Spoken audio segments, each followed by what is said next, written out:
আল্লাহ রাব্বুল আলামিন জাহান্নামে যেগুলো শাস্তির ব্যবস্থা করেছে, যেগুলো শাস্তি রেখেছে গুনাহগার বান্দার জন্য, তার মধ্যে থেকে, তার ভিতরের থেকে সবচেয়ে নিকৃষ্টতম শাস্তি হলো যে গুনাহগার বান্দা হবে তার পায়ে আগুনের জুতা পরানো হবে, আর সে আগুনের জুতা তাপে তার মাথার মগজগুলো টপটপিয়ে পড়বে। এত ভয়ঙ্কর শাস্তি হবে। তাহলে যে শাস্তি নাকি তার থেকে উঁচা হবে, তাহলে সেগুলো শাস্তি কত ভয়ঙ্কর হবে। এত ভয়ঙ্কর ভয়ঙ্কর শাস্তি আল্লাহ রাব্বুল আলামিন জাহান্নামে রেখেছে। সেজন্য আমাদের জাহান্নাম থেকে পানা চাইতে হবে।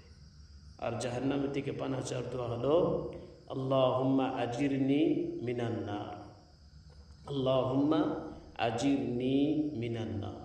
এটা হলো জাহান্নাম থেকে পানা চাওয়ার দোয়া। সকাল বিকাল 7 বার পড়তে হবে।